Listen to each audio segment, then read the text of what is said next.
You should be live streaming now, Counselor. Great, thank you. We'll call the Public Works and Utilities Committee meeting for January 10th, 2022 to order. Could we have a roll call vote, please, Ms. Diaz? Counselor Romero-Worth, I'm here. Counselor Michael Garcia, Present. Counselor Chavez. Here. Counselor Lee Garcia Here. and Chairman Rivera. I'm here. You have a quorum. Thank you. Next, approval of the agenda. Any changes from staff, Ms. Wheeler? Yes, Chairman, thank you so much.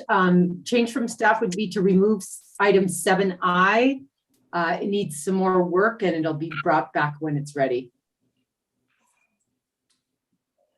All right, remove 7I from consent.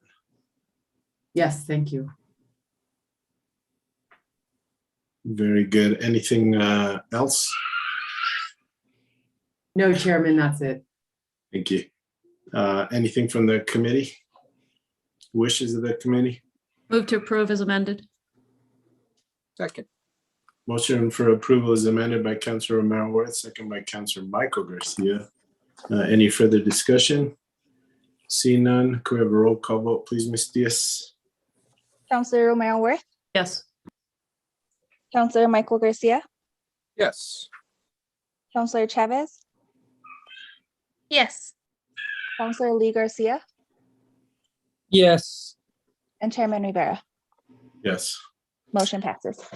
Thank you. And Councilor Chavez and Councilor Lee Garcia, if you guys have any questions about anything that we're doing or the way we're doing it, please stop us at any time and we'll try to explain it or, let you kind of get a feel for how it's going to go. But so approval of the agenda is just how the meeting's kind of set up. If there's anything they want to pull, and then the next item, approval of the consent agenda, is your opportunity to pull items that you may have questions on. So if you want to pull a specific item off the consent agenda, you request to pull it, and then we'll, when we get to that point, we'll ask you what your questions are. So just to give you a feel for that, how that goes. So now we're approval of the consent agenda. Any changes from staff? No changes from staff, Mr. Chair. All right, is there anything committee members would like to pull or have any questions on?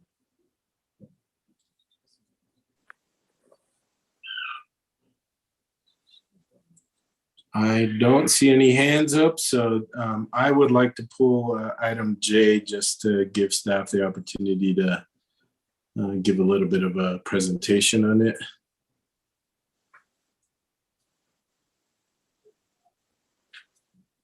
Anything else committee members would like to pull? All right, what are the wishes of the committee? Move to approve as amended.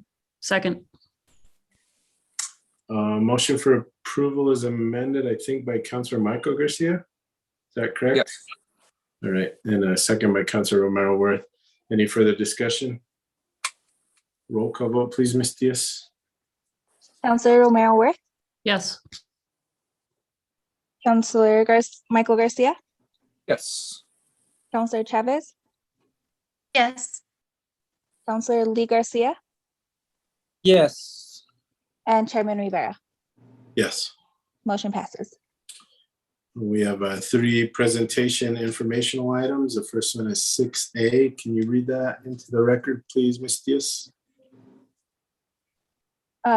We skipped the approval of minutes. Oh, I'm sorry. Approval of the minutes, item 5. Approval of the minutes from December 13th, 2021. Any changes from staff? No changes, Mr. Chair. All right, anything from the committee? Move to approve the minutes.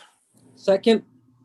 Motion for approval of the minutes by Councilor Michael Garcia, second by Councilor Lee Garcia. Any further discussion? Roll call vote, please, Ms. Diaz. Counselor Romero Worth, Abstain. I wasn't a member of the committee. Counselor Michael Garcia, Yes. Counselor Chavez, Abstain. Counselor Lee Garcia, I guess in this instance, I should probably abstain as well, since I was not a member, and I did second on that motion. So is that okay? I think it is. My understanding of the minutes is that it's really just to substance of what was in there. It's not that you were a participant. It's just that, you acknowledge that you looked at them and that everything seems to be in order. We may, Yes. I don't know, anybody from legal on, but that's my understanding of it. Okay, say yes. Okay. okay, and Thank you. Chairman Rivera. Yes. Okay, motion passes. All right, thank you. We're on to presentation informational items. Can you please read item 6A into the record, please, Ms. Diaz? Update on the Water Division's asset management plan and implementation. John Delmar and Alan Hook. Thank you. John or Alan, which one of you is going to start? I'm going to give a presentation and then Alan may help with questions. Okay. I'm going to share my screen here.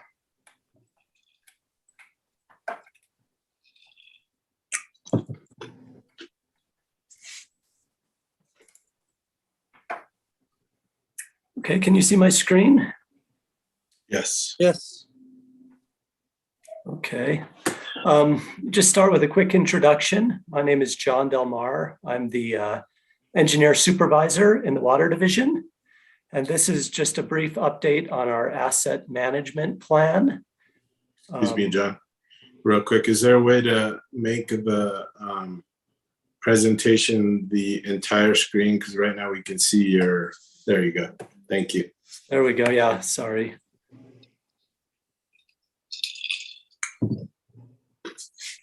Okay. Let's just start with a little bit of background.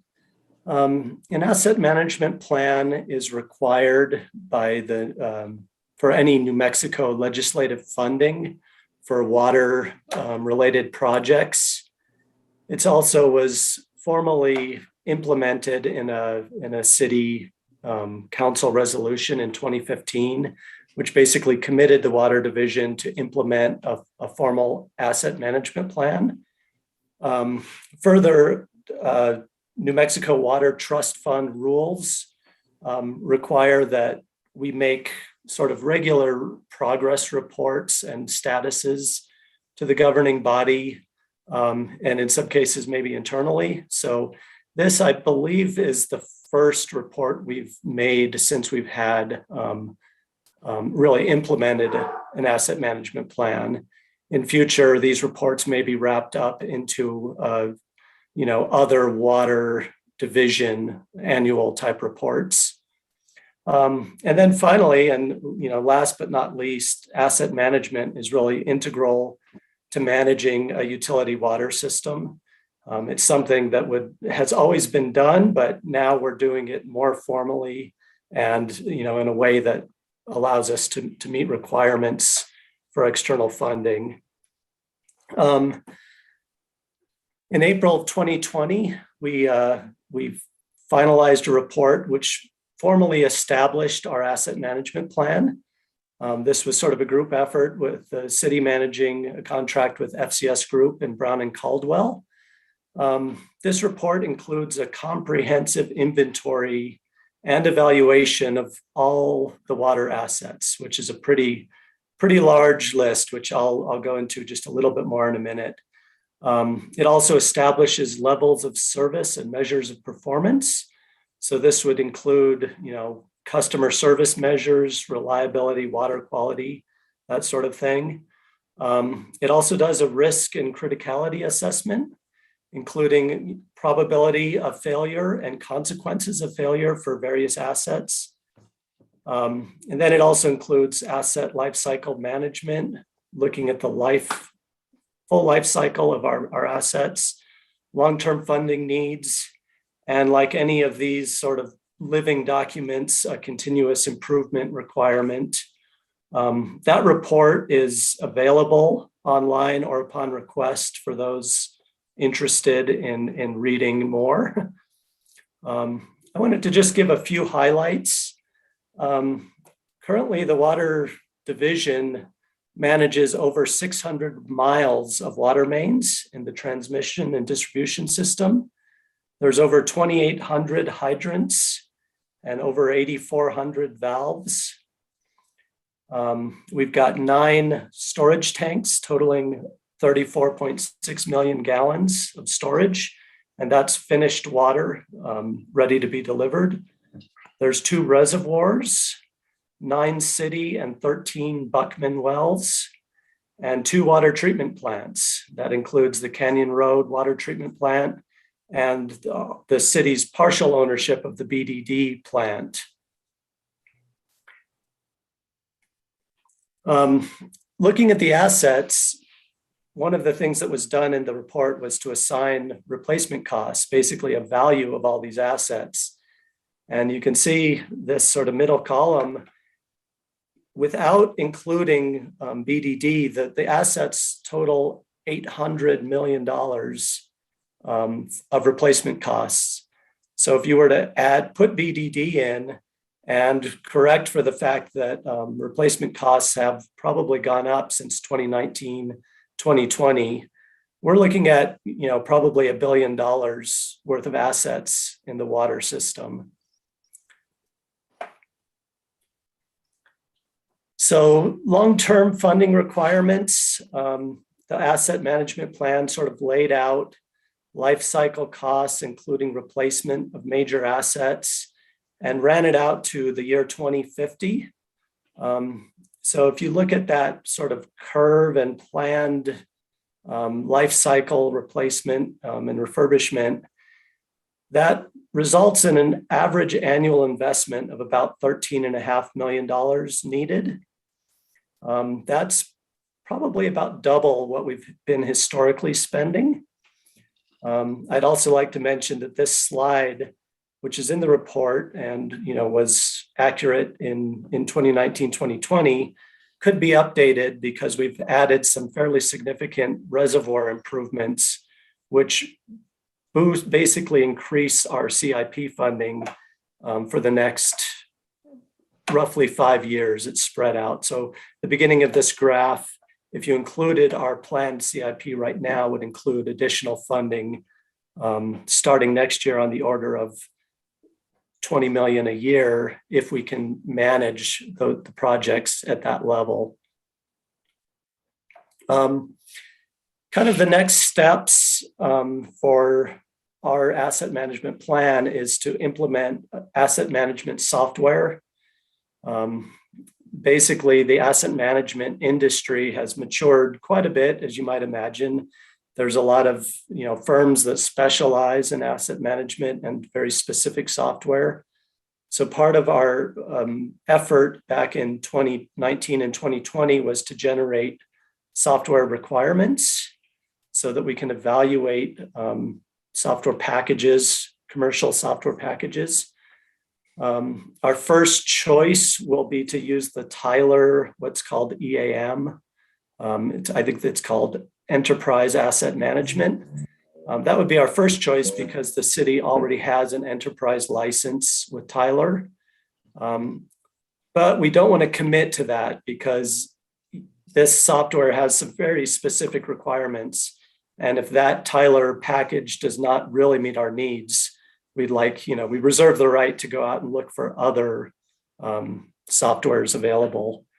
And the plan would be to evaluate software packages this spring and then purchase or implement them over the next year or so. I promised to keep it brief, so I'm going to leave it at that and ask if you have any questions. Thank you, Mr. Delmar. Could you end your presentation so I can see more people on the screen? Are there any questions for Mr. Delmar or Alan Hook from committee members?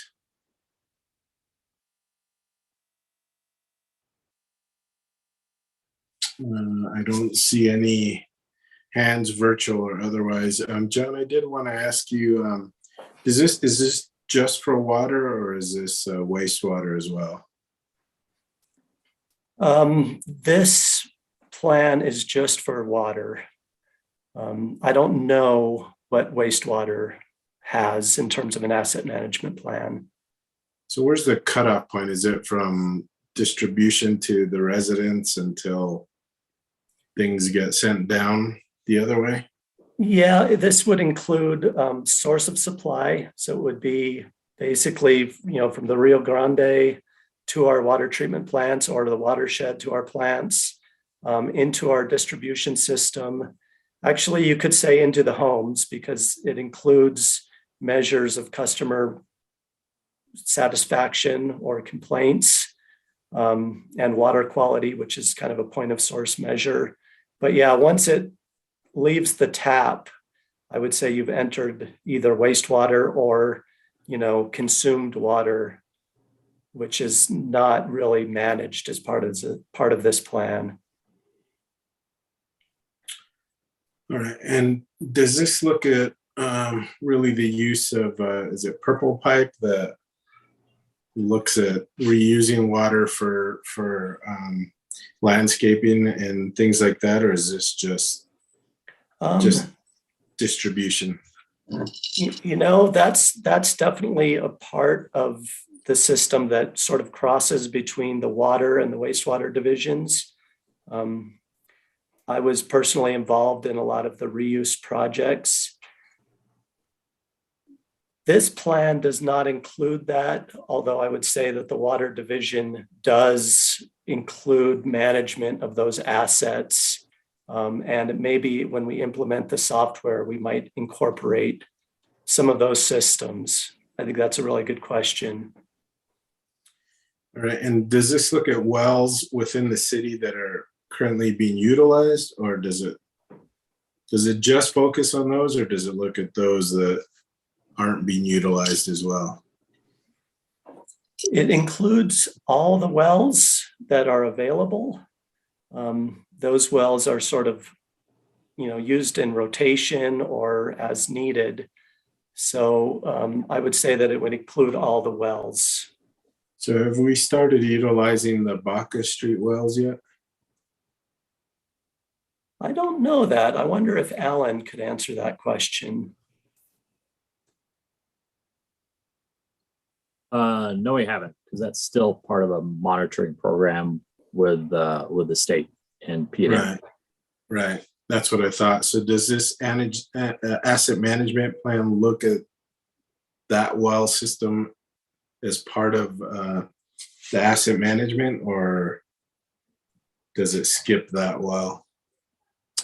I mean, it's definitely included there. I don't know the detail specifically for Santa Fe well. I think it's utilizing, like our historical cost when we incorporated that well, but I don't think it includes any other, other conditions of the well and the actual mitigation of that program. All right. Thank you. I think that's all I had. Mr. Delmar, thank you for your presentation. If you can, when you have a chance, if you can send that presentation to all the committee members just to have as part of their file system, I guess, I think that would be great. Thank you, Mr. Chair, members of the committee. Councilor Chavez, or Councilor Garcia, I see your hand up. Yeah, I just thank you for that presentation, John. And just a question, how often is this looked at in regards to maybe the last time the management plan was looked at, and how often do you guys take a look at the water usage and how it's being implemented as far as this asset management? Yeah, thank you, Mr. Chair, Councilor Garcia. The report itself probably will not be updated more frequently than about every 5 years. I don't know that for sure, although that would be a guess.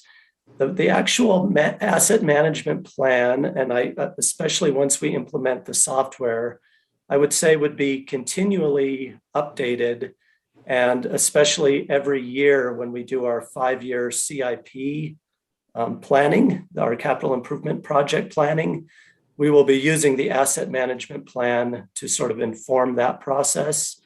So I think there will be a fairly formal update once a year as part of our CIP efforts. And then the report itself, I would probably say as needed, but it may be appropriate roughly every 5 years or so. So then my assumption with implementation of the systems that you guys will be putting in place will be a little easier to gather that data. Is that correct? Yes, that's the hope that, with sort of the advent of asset management software and all the improvements in that industry, we hope to get something that is fairly comprehensive. It'll cross between our billing division, which handles a lot of the customer service calls, our transmission and distribution and source of supply. It'll generate work orders. So I hope, and I don't know for sure yet, but I hope that that same system will allow us to really generate reports and updates and status within the system, and have a much more comprehensive approach to evaluating, fairly large collection of assets. Thank you. Thank you. Councilor Chavez, did you have your hand up, or did I see something? No, thank you though. Okay. Shannon, so, we looked at the last slide, I think showed a pretty comprehensive CIP plan or replacement plan with several millions of dollars. I know at one point we had quite a bit of funding to do these replacements. How do we look now? Mr. Chair, members of the committee, thank you for that question. Again, as the asset management plan becomes that guidance document, it does give us another metrics to look into work going forward. So currently in our position, the water division still has a sound financial standing. We continue to update the plan annually, which includes looking at our CIP, our 5-year CIP. I think currently in the days and the years that we're experiencing now, we are looking at a lot of opportunities for both state and federal funding, which we're anticipating will be a large part of what our future looks like, both near and midterm. So right now, that's where my optimism is. Absolutely, the water division, again, while they're financially sound, they couldn't fund their whole CIP, right? That's too massive of amount. Even the amount of work, right? It's hard to get all that cranked out. So again, we go through prioritizing. Project is assessed for whether we use cash on hand, whether it's our lending ability, as they keep their excellent credit rating, and then again looking at outside funding sources. We keep all of those on the table and use all of those tools in that toolbox. So hopefully that answers your question a little bit. Yeah, a little bit. Thank you. Appreciate it. Anything else from committee members? Don't see anything. All right. Thank you, Mr. Delmar. Thank you, Ellen, and thank you, Shannon. Let's move on to 6B, which is the City of Santa Fe Water 2021 Supply and Demand summary presentation done by Jesse Roach. Jesse. Thank you, Mr. Chair, members of the committee. I am going to present and my name is Jesse Roach. I am the Water Division Director. We also refer to ourselves generally in sort of public-facing documents as City of Santa Fe Water, but sort of from a city perspective, we are the Water Division. And I'm going to present on the sort of a supply and demand summary update from last year. Welcome to the committee to Councilwoman Chavez and Councilor Lee Garcia. We look forward to working with you. And I will go ahead and share my screen. And I'm going to start by sharing just our website. So City of Santa Fe, santafenm.gov/water. From that page, you can get to the report that I'm about to present. It says 2021 supply and demand update. If you click on that, it'll download a PDF. In the interest of time, I already did that. So this is what you would see. And I wanted to start with a little bit of background and jargon. We get into the trees and we sort of forget to give a little bit of background sometimes. And so a couple of the main ones that I would like to go over is that we have 4 different sources of water, and 2 of those utilize what we will sort of interchangeably call either surface water or river water. So we have a treatment plant at the top of Canyon Road up near the Audubon Center. And that treats Santa Fe River water that's stored in 2 reservoirs that are further up that road in the upper Santa Fe River watershed.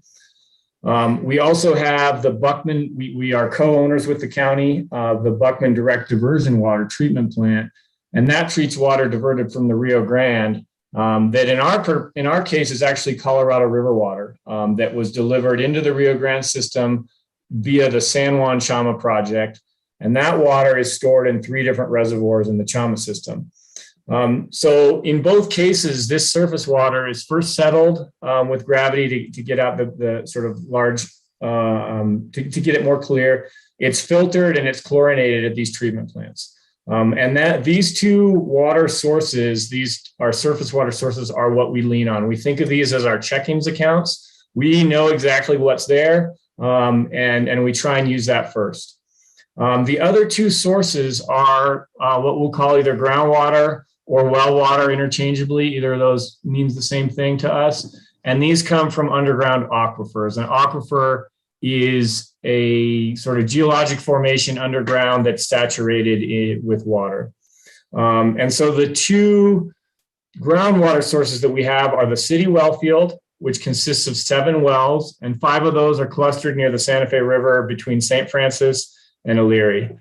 And then we have the Buckman well field, and that consists of 13 wells, and 9 of those are clustered near the Rio Grande at the end of the Buckman Road.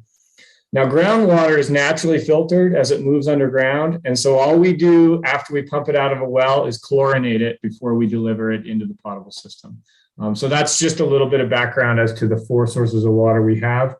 The second slide on this presentation shows a map just to give a sense of where these things are. And also what's this showing sort of graphically is from 2013 through 2019, the relative amount of water that came from those different sources. So about 1/3 of it came from surface water or Santa Fe River water treated at the Canyon Road treatment plant.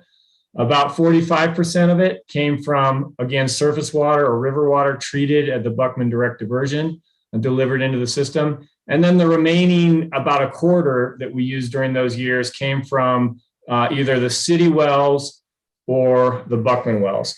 Now, I mentioned we think of the surface water sources as our checking account because we can look up in the reservoirs and see how much we have. We think of the well fields as our savings account.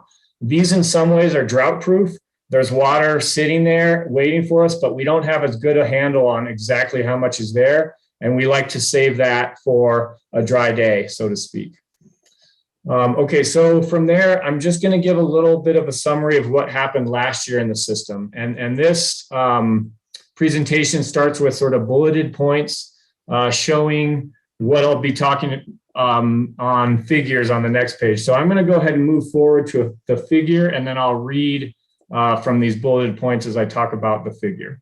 So during the year of 2021, the calendar year of 2021, we produced about 8,700 acre feet of potable water.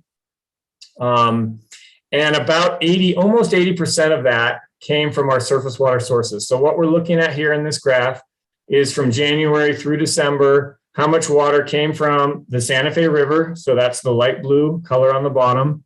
How much water came from actually the Colorado River, diverted from the Rio Grande.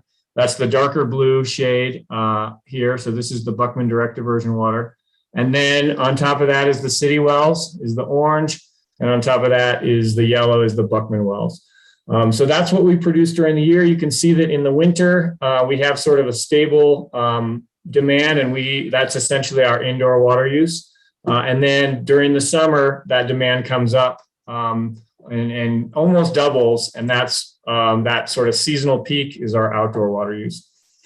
The gray line actually shows the amount of water that we sold to customers through their meters through the year. And that was about 94% of what we produced. So 8,200 acre feet were actually sold to customers of the approximately 8,700 acre feet that we produced. And that extra 6% is sometimes referred to as unaccounted water.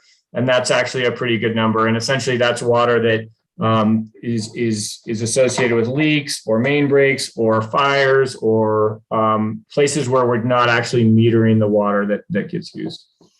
So about 21% came from our groundwater system. And with that, I will move to the next sort of set of figures and slides. So actually I'm going to talk through this before I go on to the figure that it is associated with, because there are a few things here that will be new to everybody on the committee, perhaps, and are worth revisiting. So we added about 1% meters in 2021, but despite that, we produced less water in 2021 than we had in 2020. And so this is a result likely of both continued conservation efforts, and also last summer we had relatively good summer rains. So when we have good summer rains, that will reduce the amount of potable water that folks use in their yards. Now, how does that 8,700 acre feet relate to kind of what we think is our renewable water availability? Well, it's about 3/4 of it. So as we enter into another very dry year, I think councilors will probably hear from concerned citizens about how do we have enough water in the midst of this drought. And I hope that if you take something away from this presentation, it will be that we have reduced over the last 25 years our total use down to below 9,000 acre feet. And we feel that very comfortably we could use year in, year out about 12,000 acre feet of water per year. So we are in a good position from a water supply perspective. Now I'm going to dig down into really into the weeds here with these next 4 bullets. Don't worry if you don't capture all this. Just wanted to kind of defend this 12,000 acre feet per year. From 2010 through 2021, our average allocation of Colorado River water was about 4,800 acre feet per year. So we're assuming with evaporation and other losses, we on average will have about 4,500 acre feet of available water from the Colorado River. From 1999 through 2021, we think we would have been able to treat about 3,000 acre feet per year of Santa Fe River water. And then our geohydrologists and our consultants help us estimate that the renewable groundwater availability from all of our wells is about 4,500 acre feet per year. So 2,000 from the city wells and 2,500 from the Buckman wells. When we put that together, we estimate a renewable water supply of about 12,000. So visually, what that looks like in terms of what we produced last year and where we are from a sort of year in and year out estimated renewable supply is shown here. And essentially we're seeing that about 80% of the water was from surface water sources, about 20% from groundwater sources. And this dotted line, so the blue and the orange stacked on top of each other are what we actually produced in 21. And this dotted gray line is what we produced in 2020. So that's just again to show that despite continued growth, we produced less than we had. And then compared this sort of total production of less than 9,000 acre feet compared to an estimated total sort of renewable availability of about 12,000. And then finally, a quick look at our checkings accounts. I will read from these bullets as I show you all the two graphics here. So on the left side, we see Santa Fe River Reservoir Storage. So there are two reservoirs up there. They're named Nichols and McClure. And we're looking at how much water was in storage on the dark blue line in 2021 and how through the year from January through December, and how that compares to 2019 in yellow and 2020 in orange. We ended the year with 752 acre feet of water in storage, which is only 19% capacity. But generally, we end the year sort of as low as we're going to get to make space for runoff in the spring. We had almost 12,000 acre feet of Colorado River water in storage. In the three reservoirs where this is in storage are named Heron, Elvado, and Abiquiu, if you've heard of those. And just to point out again that just the Colorado River water alone is about 1.4 times our annual demand in the city. So this is a nice checking account to have in terms of having this in storage as we go into a dry year. And I think that's probably enough on the reservoirs. And then finally, and this report follows sort of a format that we try and stick to so that you start to get used to what we're showing. This last piece is just kind of a miscellaneous informational item for you. And I don't know how many folks have heard it, but there is a myth out there that we have the most expensive water in the country. And this is likely a result of a rate study in 2016 where a group called Circle of Blue looked at our rates if someone were to use 600 gallons per meter per day, that if you did apply that scenario, you would get a water bill in Santa Fe of $153 per month. But although our rates are at that usage rate are high, our focus is on conservation, and we have a tiered rate structure designed to discourage high water use. Our average residential use is way below 600 gallons per meter per day. And so we looked at 2020 bills and found that the average use is much less than 150, is actually less than 150 gallons per meter per day. So like a quarter of what they were looking at. And in 2020, 92% of our customers paid less than $105 per month for water. So that should be 150. Oh no, 105. So it's sort of apples to oranges in terms of looking at what our rates are versus what people actually pay for water. And just to support that a little bit more, the difference between potential and actual bills is supported by a bill-specific study that same group did that showed that our average bill lands in the middle of other water utilities evaluated.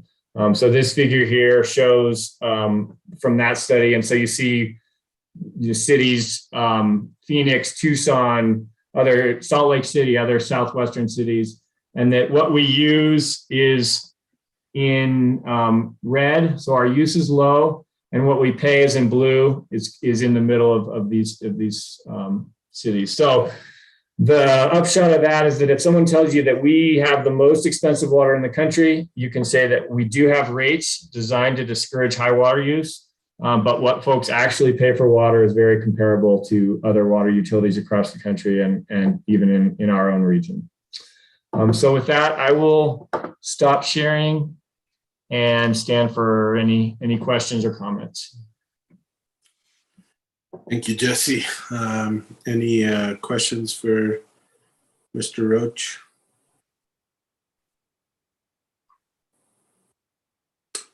I don't see any hands, Jesse. So, we've heard a lot in the papers recently about, do we have enough water to support the growth that we have in Santa Fe with apartments, housing,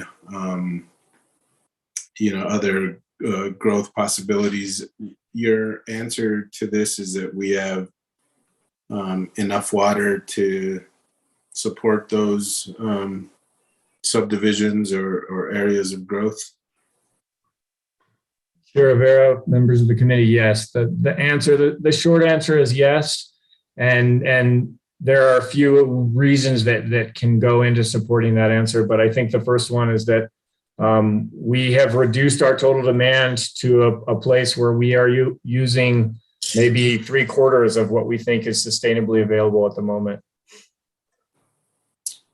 Great, thank you. Any other questions? Councillor Lee Garcia. You're on mute, Councillor. So Getting used to this iPad here. So what would be the, I guess, kind of worst case scenario if we continue in a drought pattern and taking into consideration the current growth of Santa Fe with the new housing developments that are proposed, apartments that are online, so on and so forth. And, you know, is there a crisis management plan that kind of the city has in place to address that issue? Chair Rivera, Councillor Garcia, thank you for the question. I think this is well answered by a brief explanation of our planning process, and that's something that's been supported actively, particularly by Councillor Romero Worth. And in that planning process, and this is our long range sort of water resources planning process, where we look at different scenarios for growth, and we also look at different scenarios for supply. And so we put different demand growth scenarios together, low and high growth, and different supply scenarios together, which include incorporation of climate change impacts. And a couple of the key takeaways from the last time we did that, which was 2015 and then updated again in 2018, were that both of those things, both potential growth and potential reduction of supply through climate change, are things that we need to address. So even without additional growth, just the potential impacts of climate change alone, we think could leave us in a position of potential shortages by the 2050s and 2060s. Now, if you put the worst case climate change scenarios together with the highest growth and highest sort of growth demand scenarios, if you put those two things together, and I would say that the likelihood of both of those things happening is fairly low, but we try to be very conservative. So we do look at these kind of worst case scenarios. We think that you might start to see, or we might start to see, shortages by the 2030s. Now that's too soon for us. And so one of the things that you'll become aware of is that we're spending quite a bit of energy at the moment at City of Santa Fe Water, working on a project that's called the San Juan Chama Return Flow Pipeline. And that project will allow the Colorado River sourced portion of our wastewater to start to be indirectly put back into our potable system. And so that 12,000 acre feet per year number that I gave you, that was without any reuse of our wastewater effluent. And so we think we can push that sort of sustainable number up to 18,000 acre feet per year, and essentially conservation, continued conservation, and then the ability to utilize some of our effluent. Those are the two pieces that we're putting in place to stay ahead of shortages in a worst case scenario. And I hope that was answered your question, but we would certainly welcome the opportunity to give you more information on the planning process and all the pieces that we're putting in place to avoid those worst case scenarios. Thank you. Any other questions for Mr. Roach? Mr. Chair. Councilor Romero Worth. Thank you. Director Roach, can you just touch briefly on the resolution that was passed, gosh, when was it? 2019, 2018, at the end of the year, directing that there be developed 40 and 80-year water plans. Just quickly, I think it would help Councilor Lee Garcia understand that we are, and the community at large really, understand that we are actively planning. While we understand we may face shortages down the road, we are looking at, through those water planning efforts, at mitigation strategies, which I think you touched on a little bit. You know, there's more we can do in conservation. There's certainly the return flow pipeline and the water reuse. But if you could just maybe touch on that really quickly, as long as the topic came up. Thank you. Chair Rivera, Councilwoman Romero-Worth, thank you for the question. And I didn't do a good job of continuing from the last set of planning efforts we did to this resolution that was passed, I think at the end of 2019, directing us to develop 40 and 80-year water plans. And we have started into that cycle, and we've sort of set up a 5-year planning cycle. And in that first year, which was 2020, we sort of laid out the plan. We took public comment. We adjusted the plan. And then last year, 2021, our intention was to develop supply and demand scenarios. And we've made quite a bit of progress on the demand scenarios. The supply scenarios are a little bit out of our hands because we rely on these output from these large global climate models. So that piece has slipped a little bit, but we're essentially now still in year 2 of this 5-year cycle. And once we have the supply and demand scenarios, we will put them together with a model, a quantitative tool that we have that represents our system. And then we'll look at mitigation strategies or adaptation strategies. And that's, again, where active community involvement will come into play in terms of ideas, other ways that we can approach these problems. And then in the final year, we will sort of write this up into the next plan for our long range water resources development at 40 and up to 80 years out.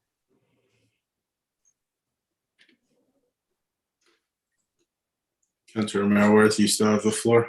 Thank you, Mr. Chair. That's all I have. And thank you, Director Roach, for that explanation. Any other questions for Director Roach? All right, seeing none. Thank you, Jesse, for your presentation. Appreciate it. Thank you. Next, we're on item C.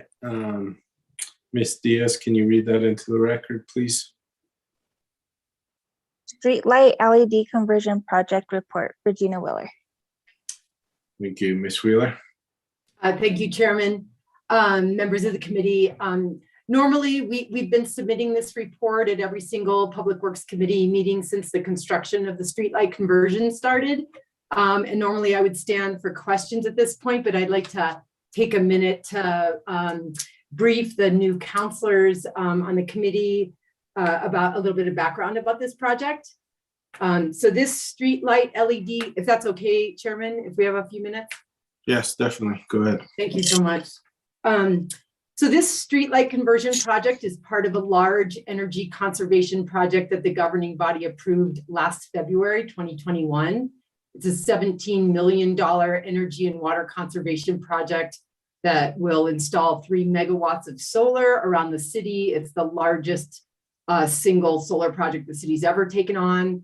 It'll do water conservation fixtures around the city, internal LED lights to conserve energy, as well as the conversion of the street lights, which was a $3 million piece of the $17 million project. All of our street lights are being converted to LED, and that'll save over 60% of the energy that it costs us at this time to light our streets. It'll also result in better reliability. That was a big reason why we took this on. The street lights are old and have a very high failure rate, are short-lived, so they're high energy use, they fail a lot.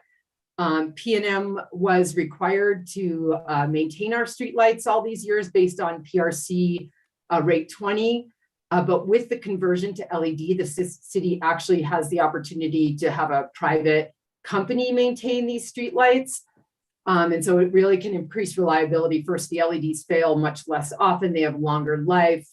And they also, and now we actually have an online system monitoring the health of the lights, and we're getting much faster response on our repairs. So the governing body looked at this opportunity and actually took out a $17 million energy savings loan last February to fund this whole project, and it's well underway. With the street lights, we took a little pause from the original proposed lighting design. You might have read about it in the paper a little bit. And we had originally used sort of the NMDOT specifications, the standard specs and the specs that P&M has for converting streetlights.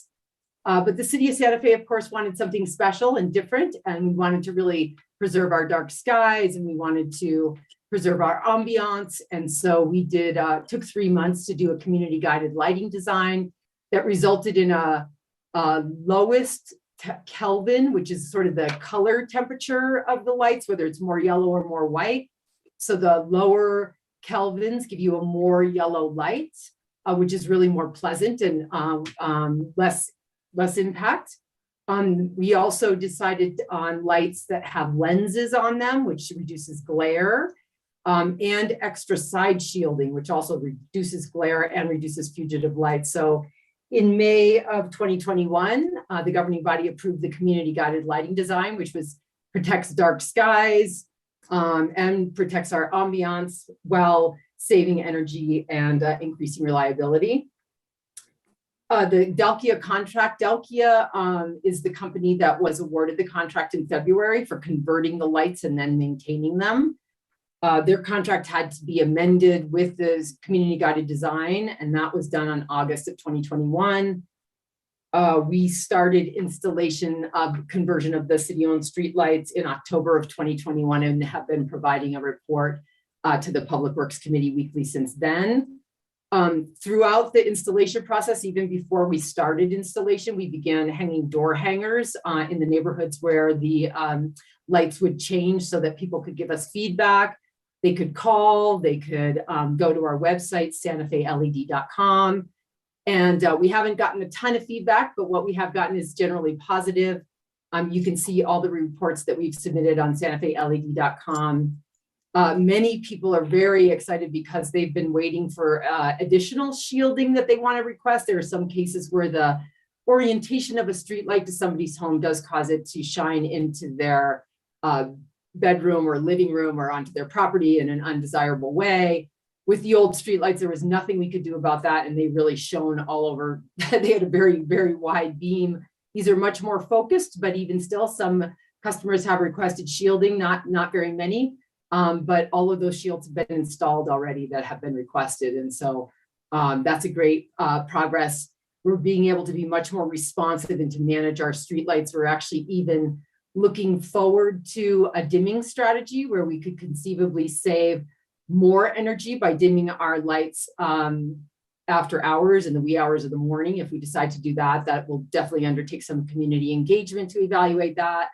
And we're also looking at having a process where community members could ask for a streetlight to be added or removed, which hasn't existed in the past either. And so we're definitely taking a better management strategy on our streetlights.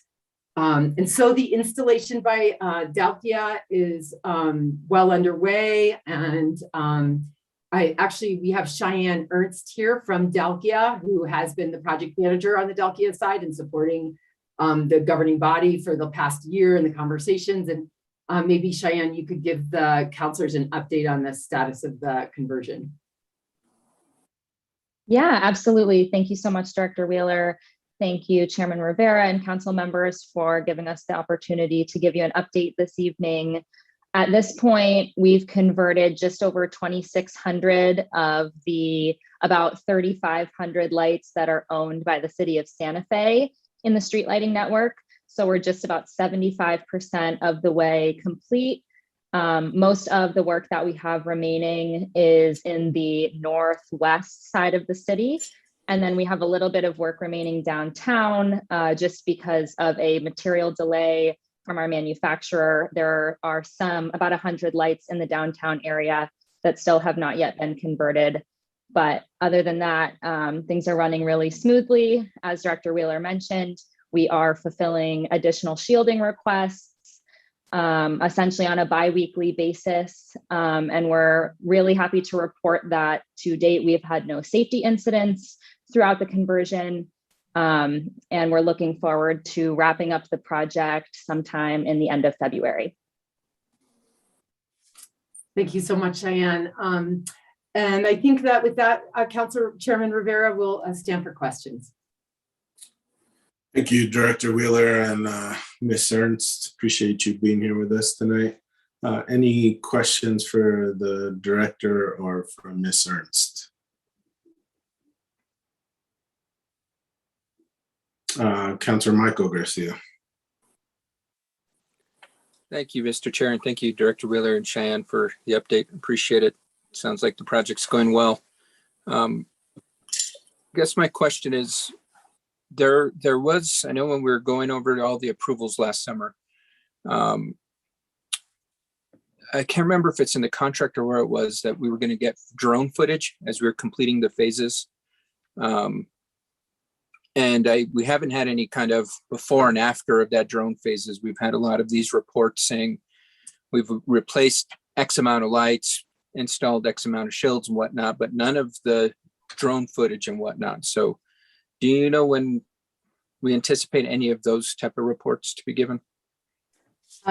Thank you, Chairman and Councilor Michael Garcia, for the question. Actually, there is drone footage of 2 different areas, actually quite a bit of it before and after posted on the project website. Okay, but I mean, the report's supposed to be given to us during the council meetings and governing body meetings and committee meetings, and that hasn't happened. So I mean, I appreciate that they're on a website, but I think during these meetings, I think that was the expectation.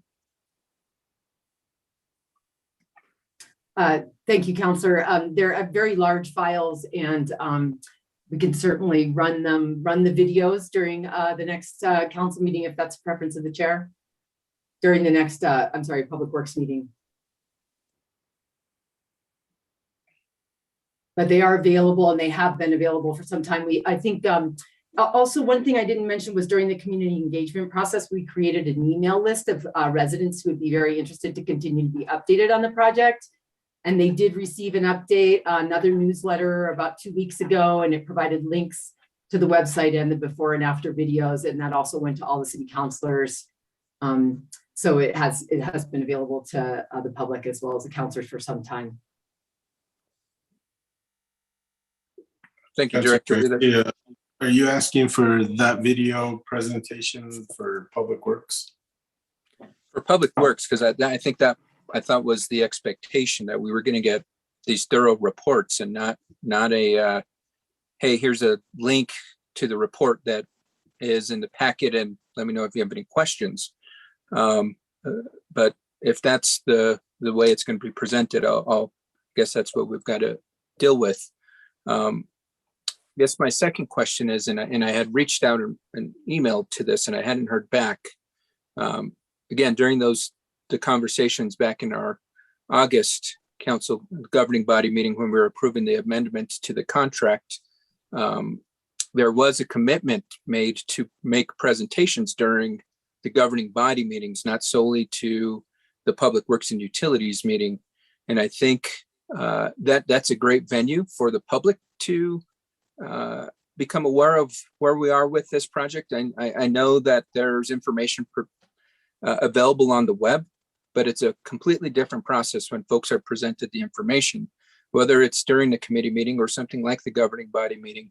Especially with the governing body meeting, we have a much wider audience of folks that watch that. And if I recall correctly, during that governing body meeting, there was a commitment from Director Wheeler to make monthly reports to the governing body meeting or to the governing body. And we haven't had such since. And if we can, at minimum, at least have a quick update. And then I know we should be finishing up the project, correct me if I'm wrong, at the end of February. So I think it's maybe get a quick update and then a wrap-up update after, maybe March in regards to overall project, what we learned, what's going well, what's not going well, et cetera, because I think it's one thing to install everything, which is I would consider one part of the project. The second part is going to be the upkeep of this equipment. And I think there had been concern from some community members in regards to faulty equipment that was installed in Albuquerque. And I think we want to do everything we can to avoid anything like that from happening. And so having these monthly updates presented to the entire governing body, that way all members of the governing body are aware, but as well for the public to be aware, I think that would be greatly appreciated. With that, no other comments or questions. Mr. Chair, thank you. Thank you, Councillor. Any other comments or questions? Councillor Romero-Worth, you unmuted. Did you have a comment or question? Yes, Mr. Chair, and I believe Councillor Chavez and Councillor Lee Garcia also have their hands up. I don't know if you can see that.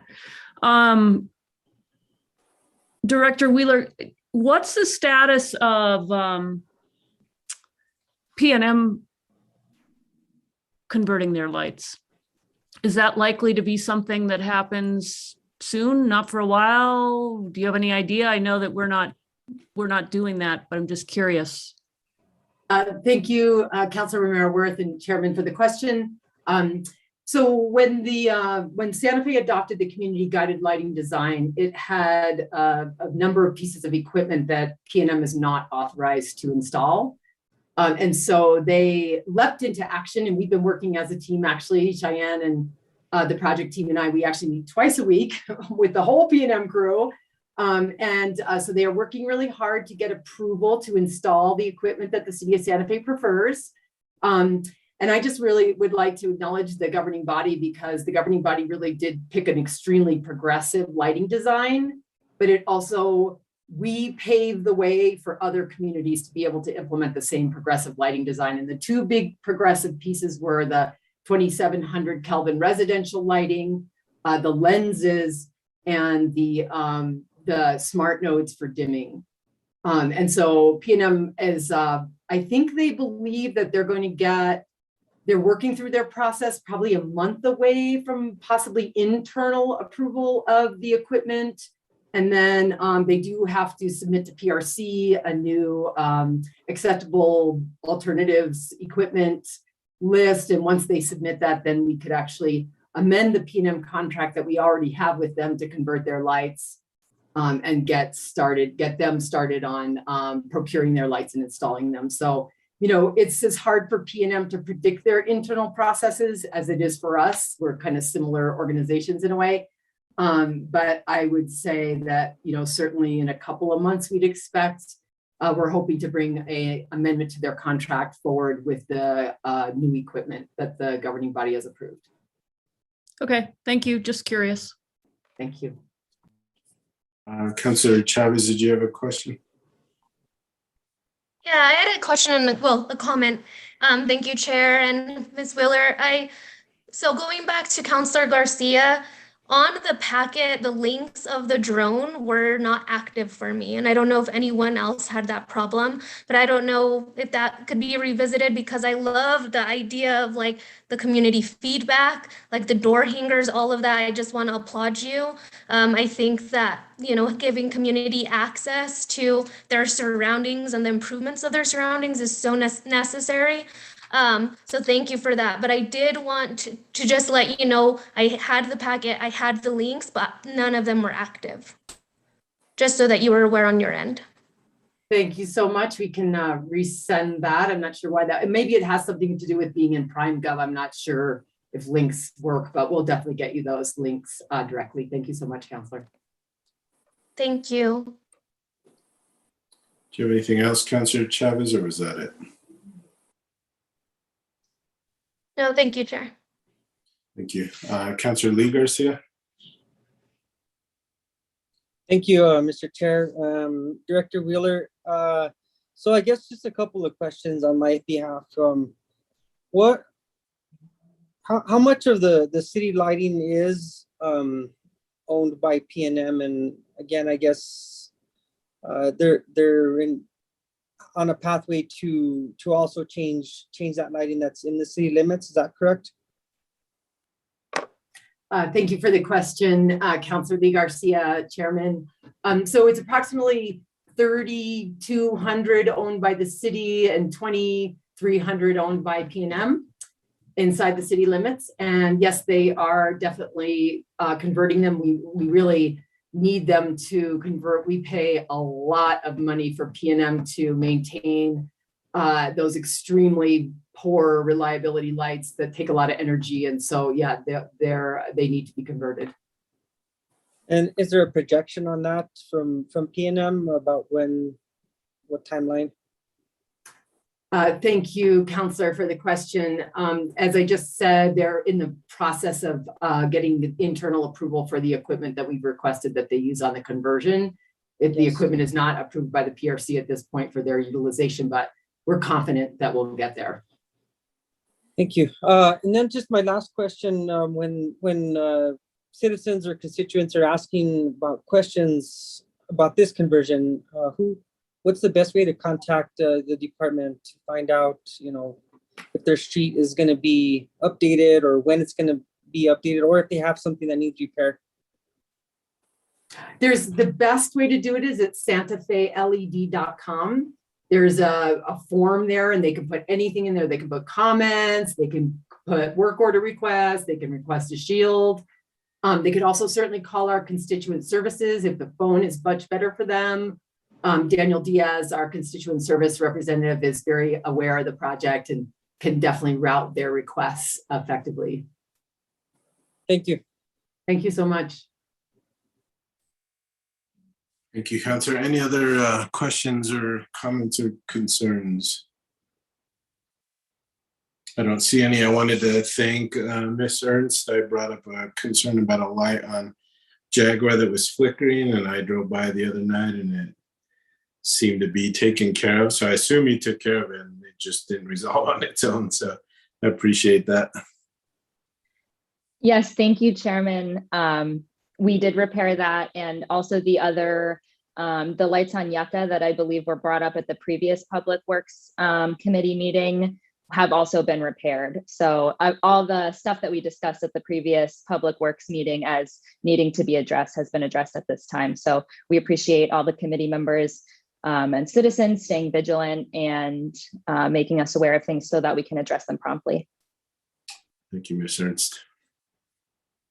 All right, with no other questions or comments, let's move on to our consent agenda. And the only item that was pulled was by myself regarding item J. Ms. Diaz, can you read that into the record, please? An ordinance amending Exhibit B of Section 21-7 to increase residential and commercial rates for services provided by the Environmental Services Division. Shirlene Sitton. Yeah, thank you, Ms. Diaz. And Ms. Sitton, I just wanted a quick or a brief update from yourself and from our consultant regarding these residential and commercial rate increases or proposed increases and the reasoning for it. So if you can give a brief update, that would be great. Thank you. Thank you so much, Chair Rivera, members of the committee. And again, welcome to Councillor Chavez and Councillor Lee Garcia. I'm looking forward to working with you. I'm Shirlene Sitton. I'm the Environmental Services Division Director. And I'll go ahead and give you just a quick overview of what we do. We pick up the trash and recycling, both the residential and commercial accounts in the city of Santa Fe. We also house Keep Santa Fe Beautiful and graffiti abatement and sustainability. And those staff work and coordinate across the city with Public Works, public utilities, and other subject matter experts, to forward our sustainability plan and beautification and things like that. So that's environmental services in a nutshell. We are here tonight to talk about a rate increase. I'm sorry your first meeting with me is such a fun subject matter, but actually we have not had a rate increase in 6 years. So this is the first time I have brought this kind of legislation forward. We have a consultant, Dave Yonke, who is here with us He's from NewGen Strategies and Solutions. They are subcontracted with it's FCS now. Jason, those of you who have been around a while, you might know Jason Mum and our main utility contract for financial support and services. So NewGen is a subcontractor with them because they are very much the solid waste financial experts. To kind of lay a little background, NewGen is also the financial consultant for the Santa Fe Solid Waste Management Agency. And they are the agency that exists and overseen by both the city and the county to run the landfill and the transfer station. So that's the Caja del Rio landfill and the Buckman transfer station, which includes the recycling, the sorting of the recycling once it's collected and marketing of that. And that they have a contract, they have a subcontract to do that. To kind of set the stage, in the city, we in the utility department will be doing cost of service studies in different divisions in different years, and we completed ours in calendar year FY21, and the agency just after the agency completed theirs. So the agency does charge us fees in order to operate the landfill and the transfer station. And those costs have gone up significantly. And so the cost of service was presented by Mr. Yonke in February of last year with a new set of rates to go into effect. And the first round of rate increases went into effect October of 2021. So we're now paying higher rates, and our cost of service was complete. And so to lay the groundwork on that, it includes the rate increases, what we pay, all of our costs, but those rate increases to the agency.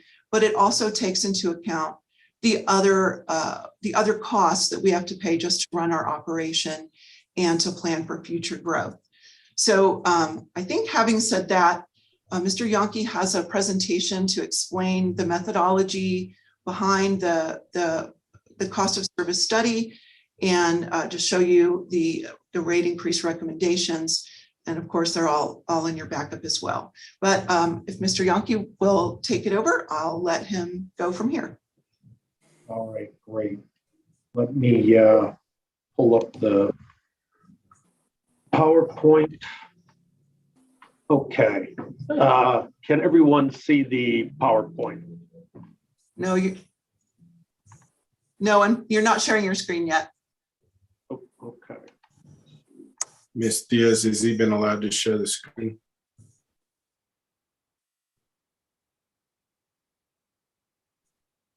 Is it sharing now? You should be able to start. I didn't realize I was mute. Oh, wait, here we go. Have you got it now? Yes, sir. Yes. Okay, sorry about that little technology. Well, good evening, everyone. My name's Dave Yonke. I'm the president of NewGen Strategies and Solutions. And just real quick, my background, I've been involved in the conduct of solid waste cost service and rate design studies for the past approximately 25 years. So I'm going to go through briefly and describe the proposed or the cost of service and rate design study we completed for the city of Santa Fe and the proposed recommended rate increases.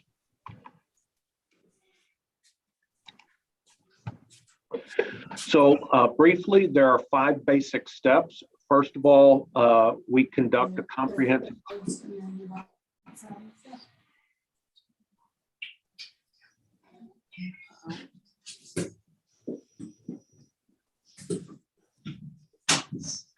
Well, Mr. Yonke seems to have frozen.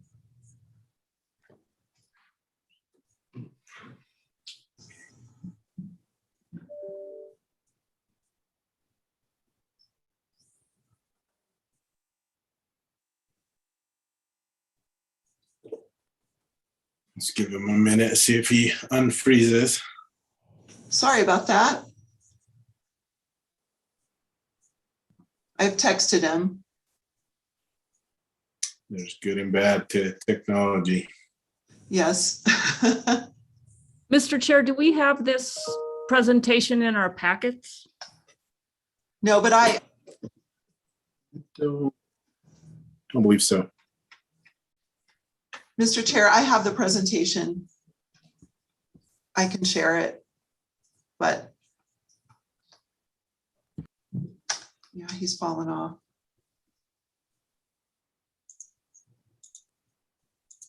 Can you share it with us while Let me see we if I can. wait for Mr. Yankee? And if not, we can always take a look at it before this moves on.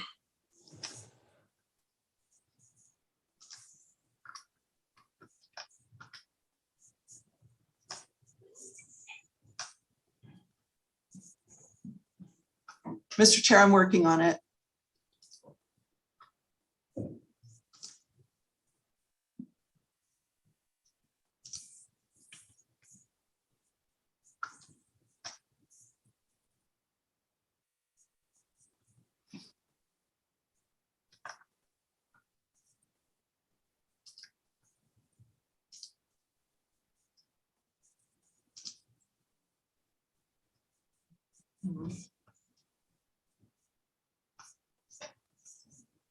Can you see it, Mr. Chair?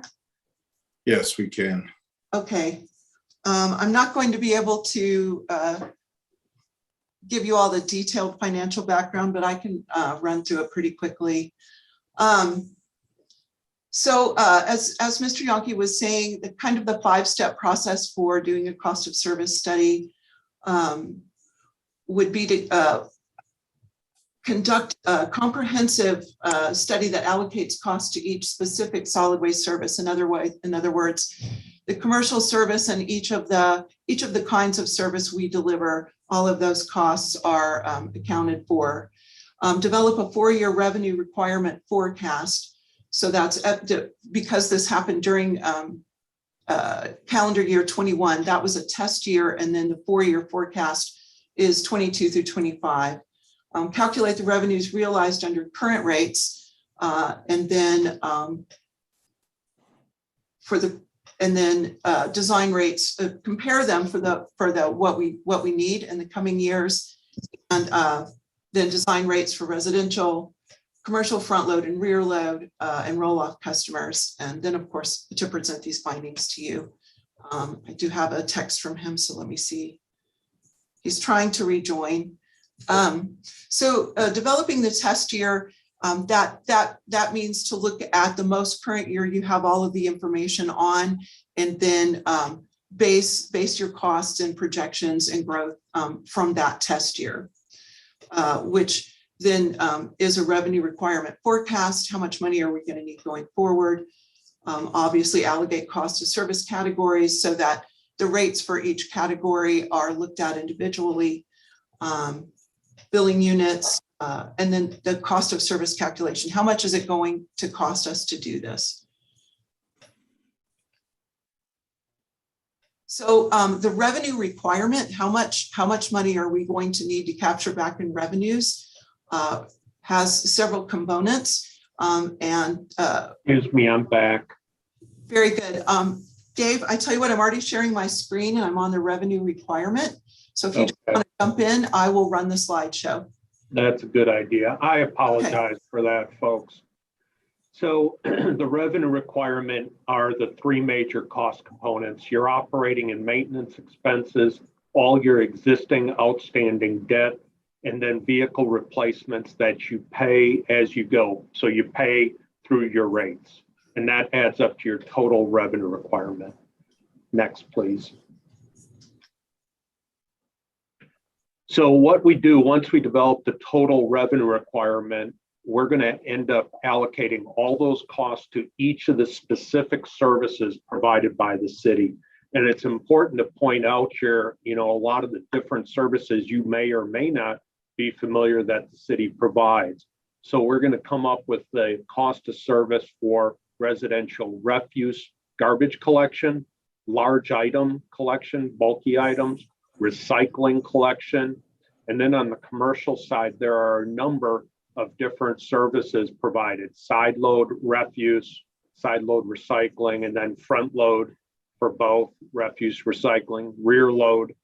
And then you also have roll-off containers.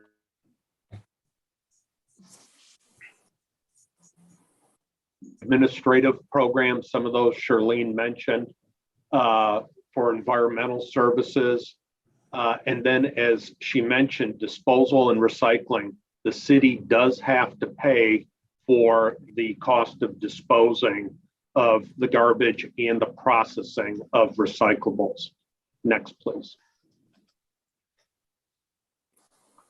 In developing the revenue requirement, there are a couple major costs here that we want to focus on. As was mentioned, the city has to pay for all disposal of garbage and the processing of recyclables. Those costs are going up, and just to give you an idea, those costs are going up from $2.5 million in fiscal year 2021 to approximately $4.7 million in fiscal year 2025. Secondly, we are funding through cash the purchase of vehicles, and that's budgeting approximately $2.5 million per year for solid waste vehicles, $2.5 million per year for fiscal years 2022 through 2025.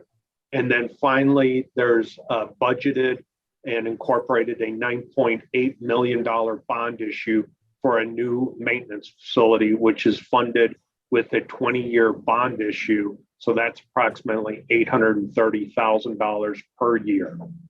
Next, please. So bottom line, if we're looking at it, you have the total expenses in fiscal year 2022 that are a little over $18,049,000. There are some miscellaneous revenues that the utility receives, approximately $2.2 million as a offset. So bottom line, the solid waste utility has to design rates that recover $15.8 million or $15,819,000 in fiscal year 2022. And then that number grows gradually by fiscal year 2025 to $16.2 million. I would mention you see the number goes down from $16.5 million in fiscal year 2023 to fiscal year 2024 to about $15.6 million. So it declines about $800,000. That's because there's a bond issue of about $1.3 million that's rolling off. Next, please. So bottom line, if you don't raise rates, if you look at the third line, you're going to under recover in fiscal year 2022 approximately $2,681,000. So the first line up there under fiscal year 2022, you can see the revenues from current rates are about $13,138,000. As I showed on the prior slide, your projected costs are $15.8 million. So you're under recovering about, like I said, the $2.7 million. In fiscal year 2023, that grows to $3.2 million. In fiscal year 2024, it's $2,344,000. Again, it goes down because that debt issue is rolling off. So bottom line, if you don't adjust rates, you're going to under recover approximately $11 million over the 4-year period. Next slide, please. So what NewGen is proposing to the city of Santa Fe, and again, this is recommended as a rate increase March 1st, 2022.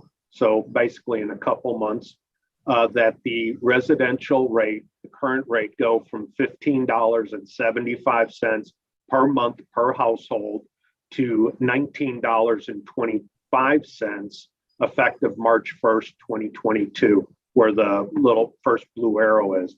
And then for those folks that have an additional cart, For a 65 gallon, that goes to $10 per month per household, and then $12 per month per household for the 95 gallon cart. One thing I'll just mention, I do solid waste cost service studies literally across the country. I know no one likes rate increases.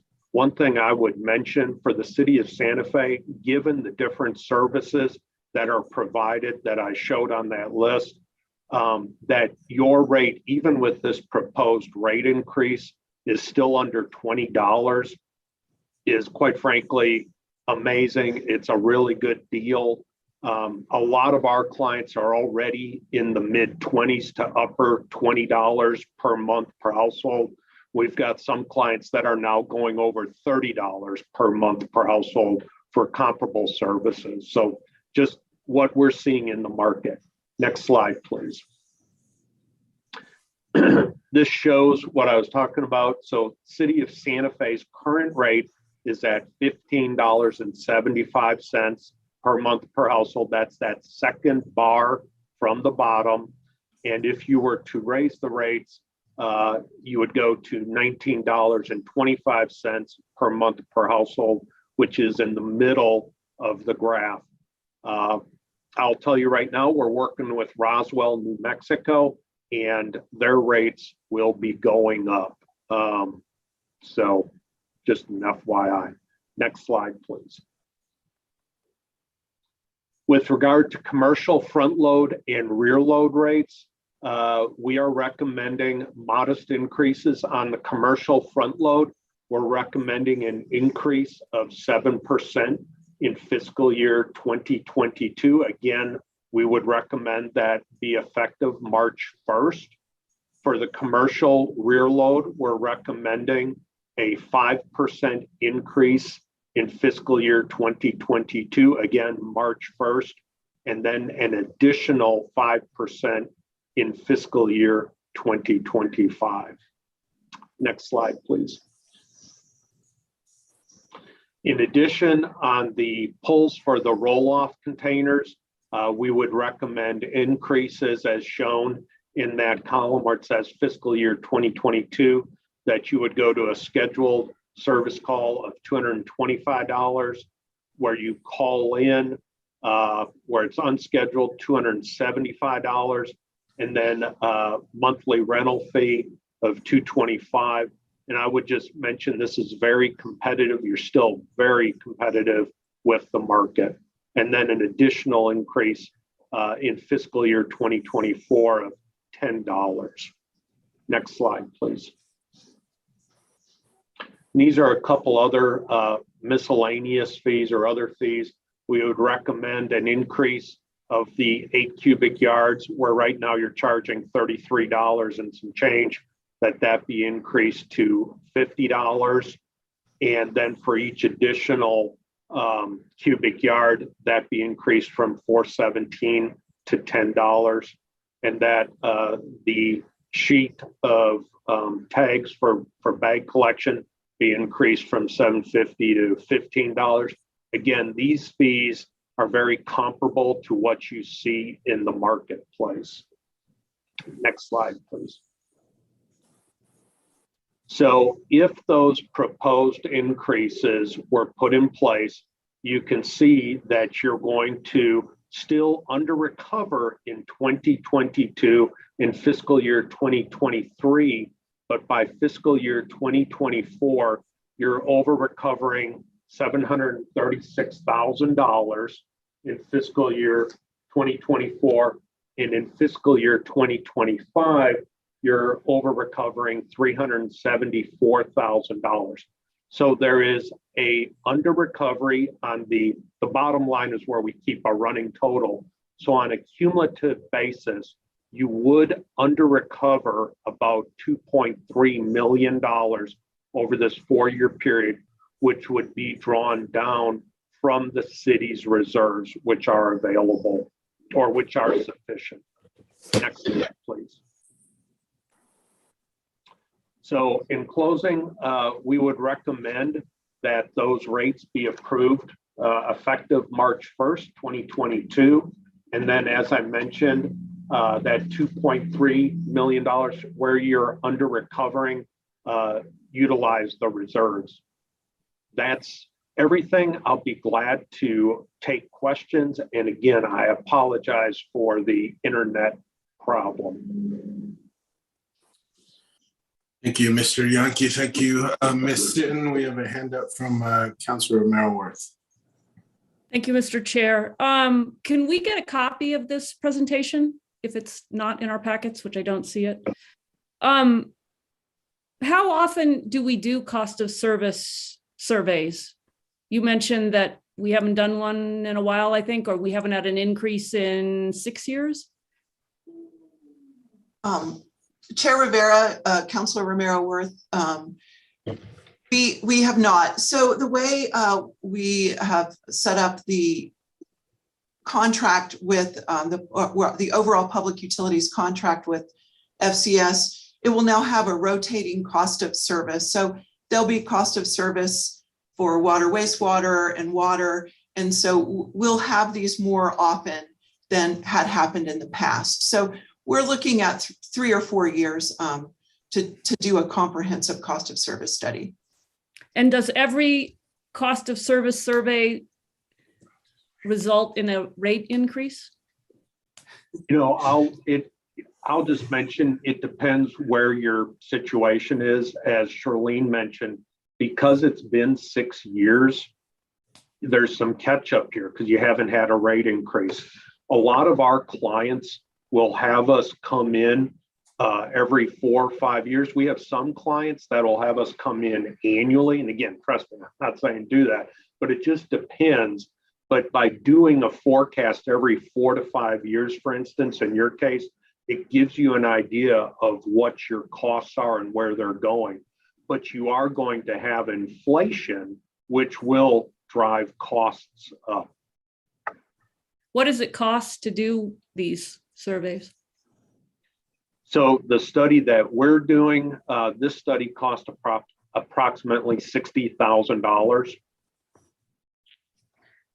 And if we did them more often, or less comprehensively and more often, I mean, what? Yeah, so what happens is when you do it every 4 or 5 years, it's a comprehensive study and you have to start with that. If you do an annual review, then it costs less because you're doing an annual update. Okay. The cities that have higher rates, what accounts for that? You know, it's a great question. It's one of those, just like when they ask, you know, if your water rates or wastewater rates are higher, you know, there are a lot of different variables that are out there. For instance, you see that the city of Albuquerque has a very low rate. Now, and I can't speak to this, so I don't know what they're doing because we have not done a cost of service study for them. But for instance, they own their own landfill. It is not uncommon. We have clients that operate landfills and then they are able to charge rates to non-residential folks or commercial businesses. And then they make excess revenue or a profit off of that. So they can use that to help subsidize and then keep residential rates down.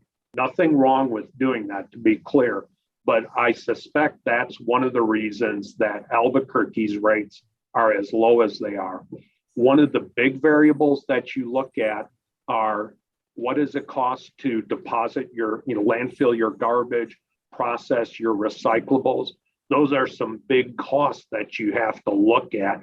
And so it just depends what those costs are, depending who your provider is. Those are just a couple examples. Councilor Romero-Worth, a big piece of this is a new significant costs for recycling, sorting, and marketing. That it is something we've constantly struggled with here in Santa Fe because we don't have access to local markets, and so those commodities have to be transported a long ways. And so this particular experiment that when we left our contract with Friedman and we subcontracted with Town Recycling, and those contracts are run through the agency. But to reopen our MRF here, to sort here and market, I can't speak to the details of it, but that those costs have just really increased over time. So as that contract comes to an end, I will also be on the team to help identify ways to maybe bring those costs down. So I'm hoping that those costs come down at the end of the, in 3 or 4 years, but they're right now that's what's in the forecast. So we have to be prepared for it. And is this just for the city of Santa Fe? We don't share any of this with the county? Councilor Romero-Worth, that is correct. These are just the city of Santa Fe rates that we would charge to our customers, our ratepayers, our residential and commercial ratepayers. Okay, and I think on the slide where you're suggesting what our current rate is and what the rate will go up by, it would be helpful to have a column that shows how much, just to quick eyeball it, it wasn't up on the screen long enough. I don't have the presentation to know, are we talking $4, $5? Just to know for residents' sake, it's per month, what is that going to look like for residents in a year? It'd be just easier to do the math. And you mentioned reserves, but there was no slide about reserves. What kind of reserves do we have? Charlene, I'm going to let you take that one.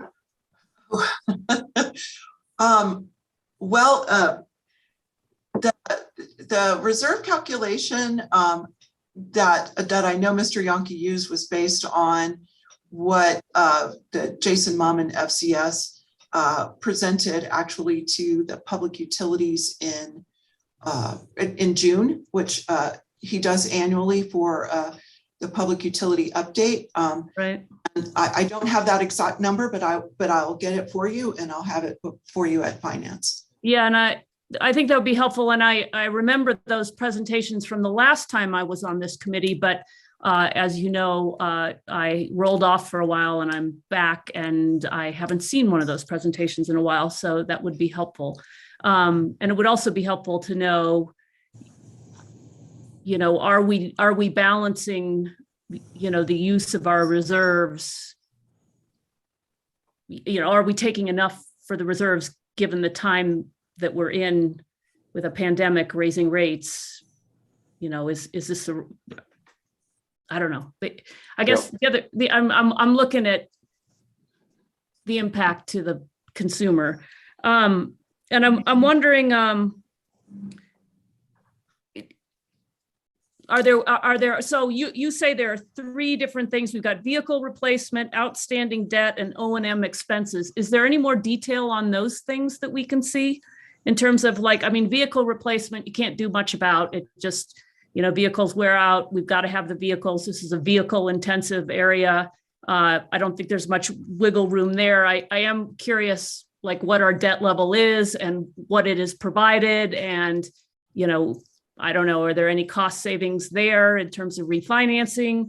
Was that looked at? And then our O&M expenses, I'd be really interested to know what goes into that bucket. I assume it's, things like salaries and that kind of thing. I'm curious, what that looks like. Just a little more detail really to better understand why we are here now being asked to do this. So there is a very detailed cost of service study that builds these numbers up, and so that we go through and look at that. And to back up, I didn't want to sound like I threw Charlene under the bus on the reserve question, but what happens is we're doing the cost of service, and as was mentioned, FCS is the prime, and they're doing the financial plan and the water wastewater cost service study. So they look at the reserves and that component. What we have been told is there are sufficient reserves to draw down from that to cover that $2.3 million, shortfall while you phase in the rate increase. Couple questions, and you're asking good questions. And we can definitely modify how we present some of the information. Just so you know, we are talking about a $3.50 increase, going from $15.75 to $19.25 is $3.50 per month. That's additional.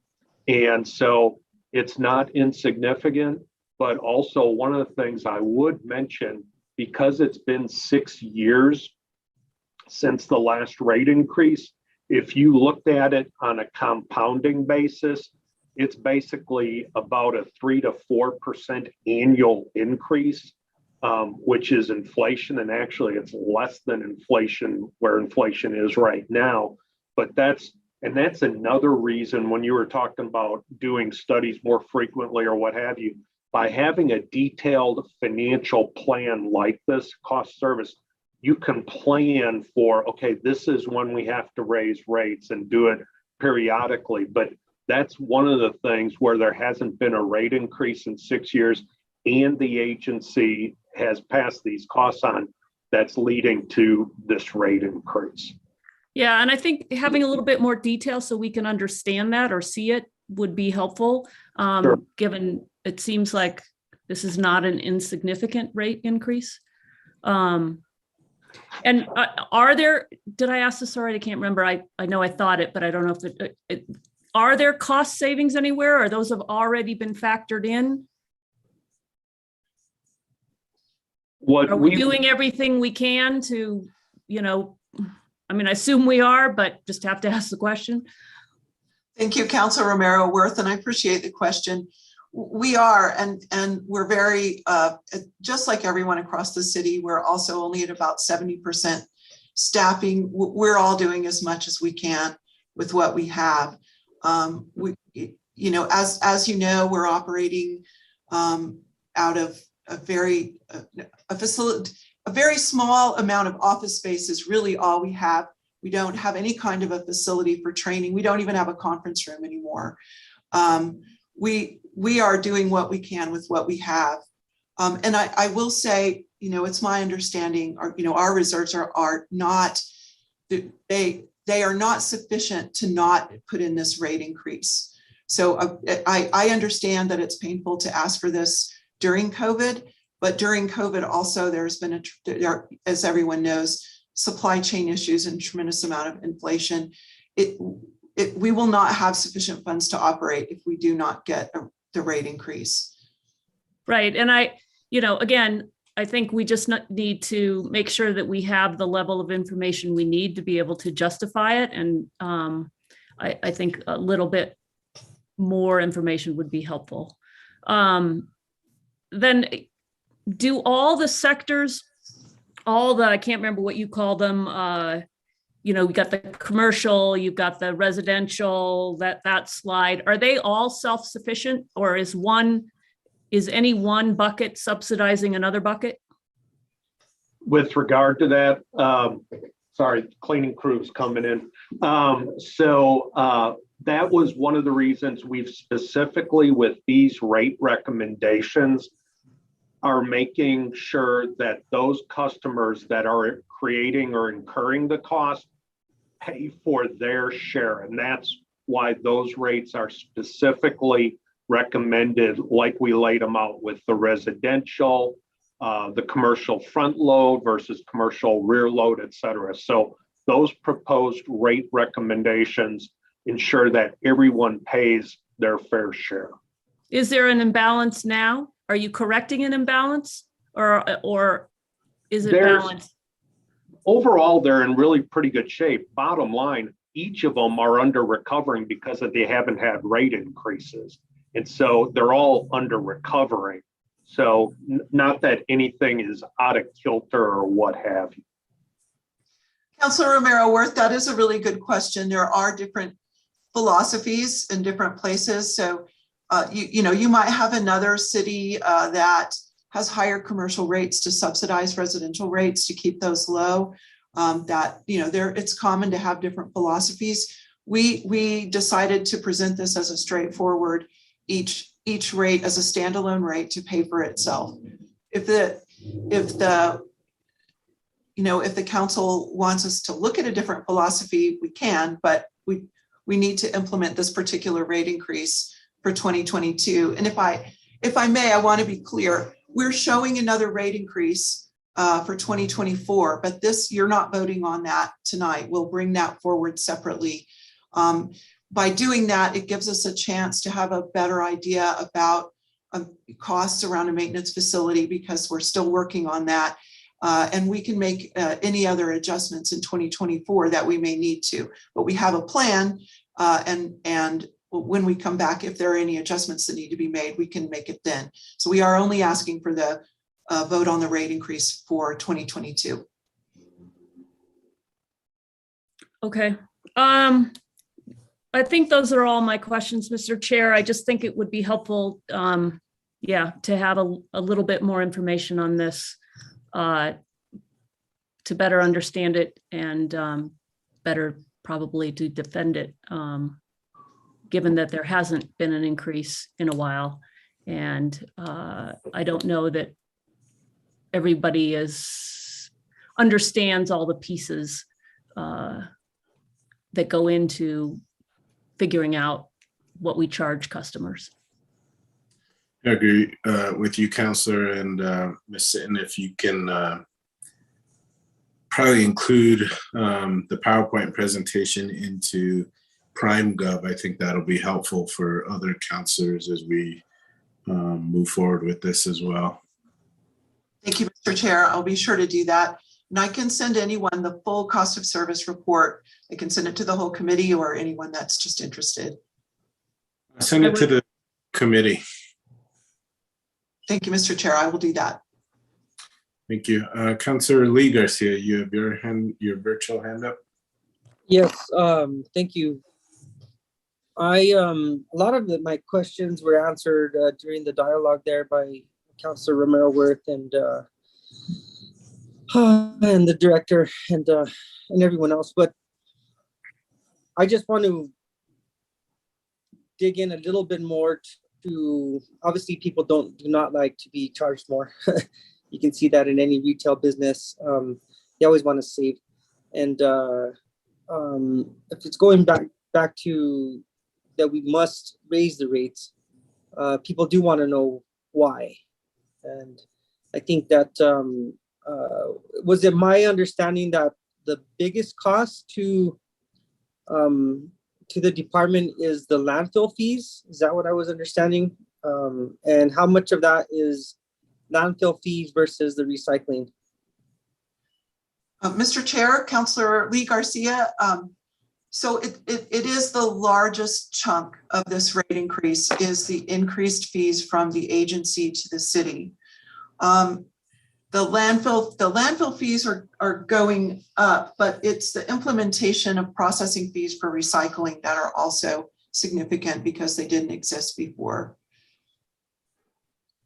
Yeah, and if I can add, just to give you an idea, the total fees that will be paid by the city to the agency for landfill tipping fees and processing fees from fiscal year 2021 to fiscal year 2022 are approximately an increase of $900,000. You're going from $2,541,000 to $3,446,000. And then the next year in fiscal year 2023, it still goes up about another $700,000. And it goes from $3.5 million to $4.1 million. So you're going up over 2 years about $1.6 million. And that's a straight pass through that the city has to pay. And so is that is landfill fee? That's the dump. That's taking the refuse to the dump, not the recycling portion of it. Correct. And to go to your question, where you had asked it for fiscal year 2022, if you want to scribble this down, the landfill tipping fees are going to be, and I'm just going to round, just under $2.7 million.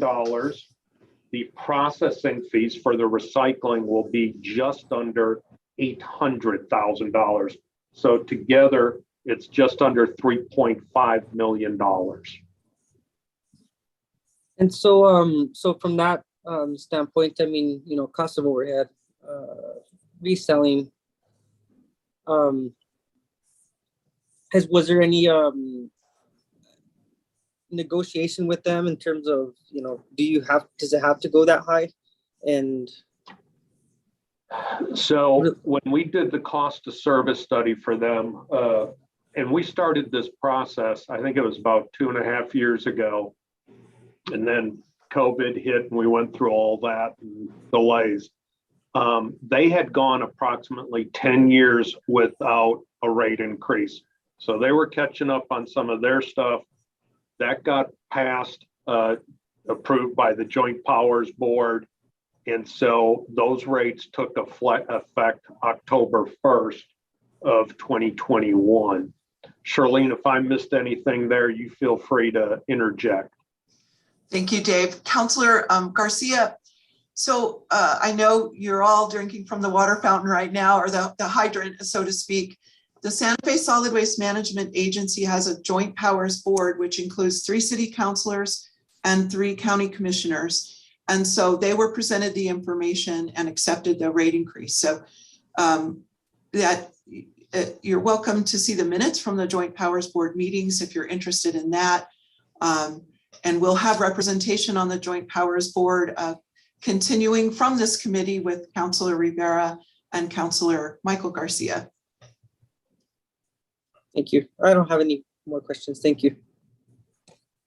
Thank you. Councilor Romero Worth, your virtual hand is still up. I don't know if that's on Thank hold. you. It is a new hand. I'm sorry, Mr. Chair.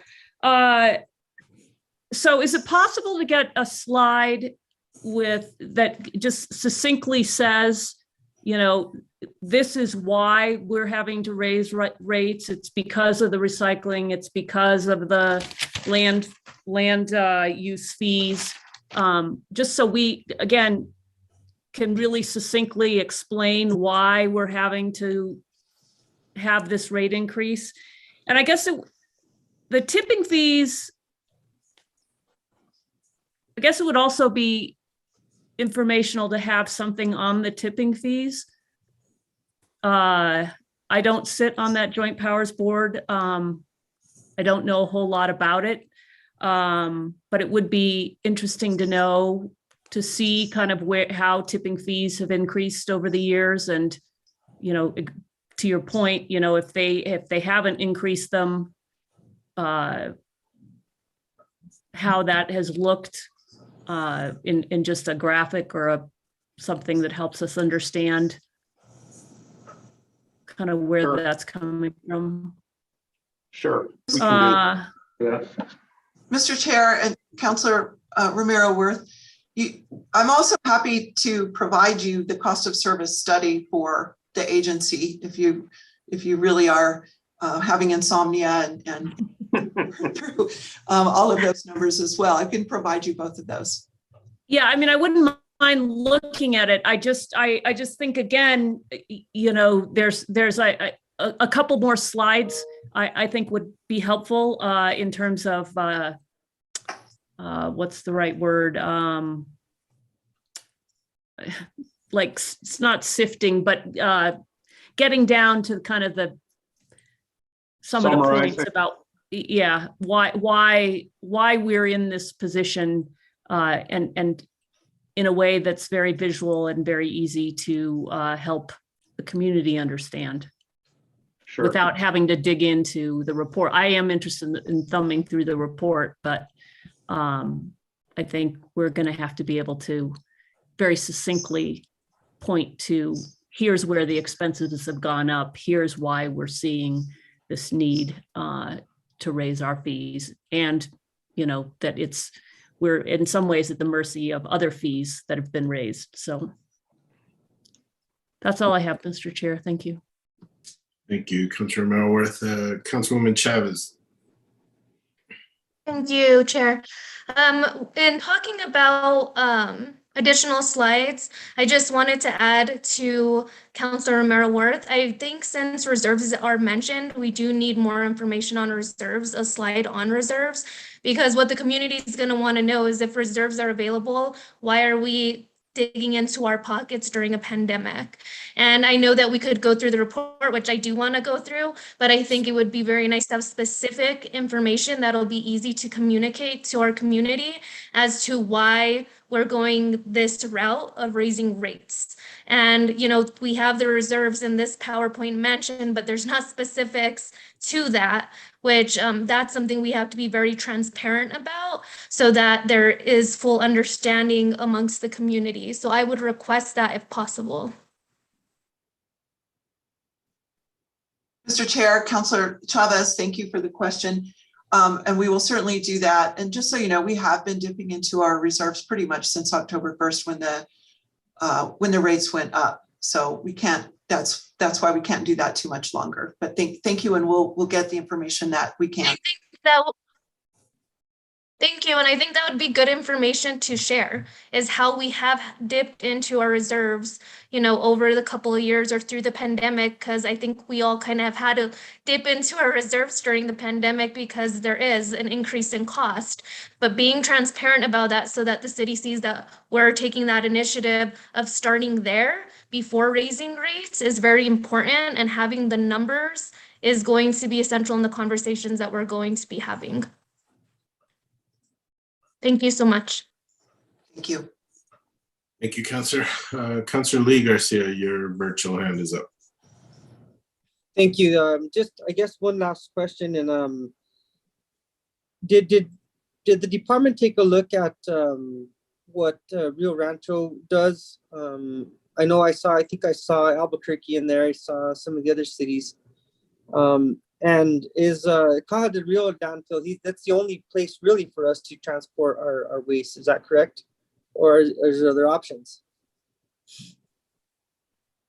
Mr. Chair, Councilor Lee Garcia, yes, the only place that we're allowed to take our waste is Caja del Rio. And that is an asset that, you know, the city is invested in. So we're all in this together.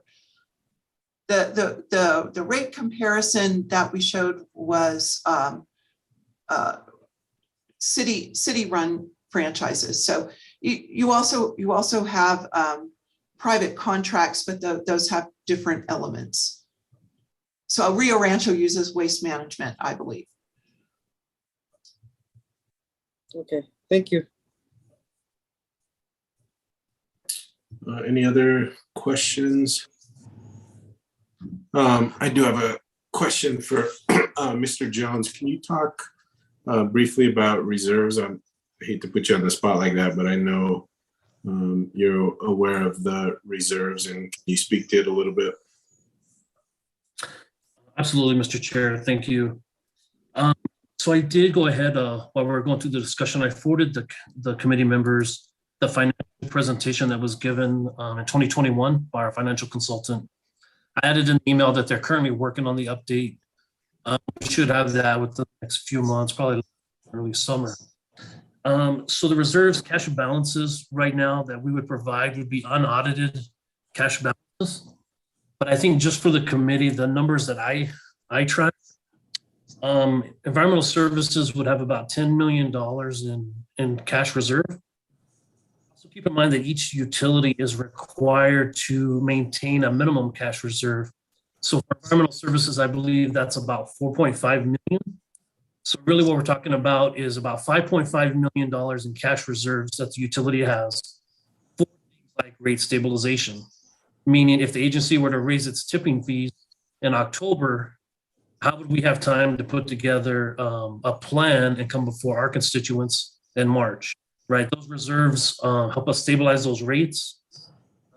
Even like the cost of fuel, salaries, anything that changes pretty dynamic in the industry. That rate, the reserves that we have is what helps stabilize that rate, so that we don't have to be as reactive, and we do have some ability, right, to kind of catch up. Even if we under recover for 1 year, if we can recover that back, even in years 3 or 4, as Mr. Yankee kind of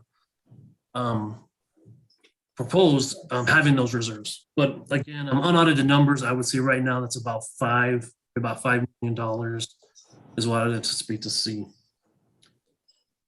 So each of the utilities is a little bit different. Environmental services and wastewater have about the same cash reserve requirements. So like 90 days cash requirements. The water division is currently required to carry 365 days of cash reserve. So their reserve limit is about $25 million. So those are just some fun facts. What the reserve is for ESD and what the required balance that they would have to hold. So hopefully that helps a little bit, Councilor, Mr. Chair. And that may be, thank you, Shannon, that may be good information as Councilwoman Chavez recommended to put into the presentation as well, so that everyone's aware of the requirements from each of the different departments and what the reserves are in those different areas. Thank you for that. And then Ms. Sitton, when SWAMA raises tipping fees, and I understand that they had to do it if they haven't done it in 10 years, what percentage is it that the city pays versus what the county pays? Do we have that information? Mr. Chair, I'm not sure what your question is. We pay the same rates, but are you asking what percentage, like who is the bigger user? Yeah, I know we're the bigger user. So do we, SWAMA has a budget. Does the city pay like 80% of that budget versus 20 or 70-30? Do we know what those percentages are? Mr. Chair, I believe Dave probably knows what that is, but I think it's around 70%. Yeah, but I don't have the numbers right here right now, but that's approximately right. I'd say 60 to 70% is paid by the city. So anytime tipping fees are increased, the city picks up 70% of those rate increases. That's fair to say, approximately.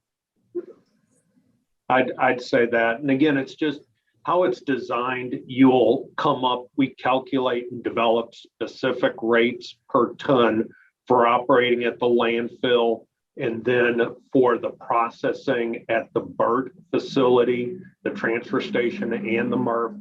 So we come up with uniform rates on a per ton basis. So whatever you bring in, that's what you pay. And if the county's bringing, I'll just make up an example, 10,000 tons, they're paying at that set rate. And the city's bringing 50,000 tons, they're paying at that same set rate. Now the county has individual dump sites, I guess, at different areas throughout the county. Do they all funnel through Caja del Rio as well? That is correct, yes. Okay, great, thank you. Council Romero Worth, you have your virtual hand up again. Thank you, Mr. Chair, sorry.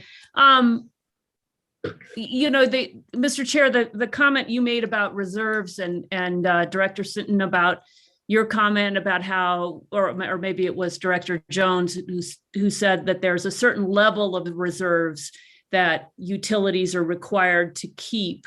I just think that's really important information for the community, because people see or hear rumor that there are these big pots of money, and for instance, one group suggested that maybe we could use that money for the Affordable Housing Trust Fund, and that money is not just sitting there idle.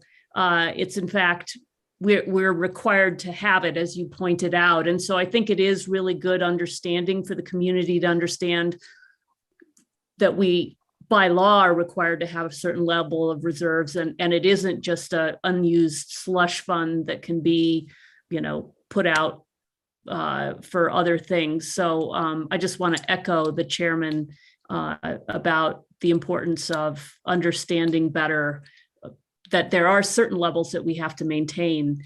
And then to Councilwoman Chavez's point, it would be also good to understand that, to the extent we have some level that we've been able to dip in while we wait for this rate increase, it would be important to have that. So thank you, Mr. Chair. Thank you, Romero Worth. Any other questions? Don't see any, so I pull this, so I'll move for approval. Second. Motion for approval and a second. Any further discussion? Roll call vote, please, Ms. Diaz. Counselor Romero Worth,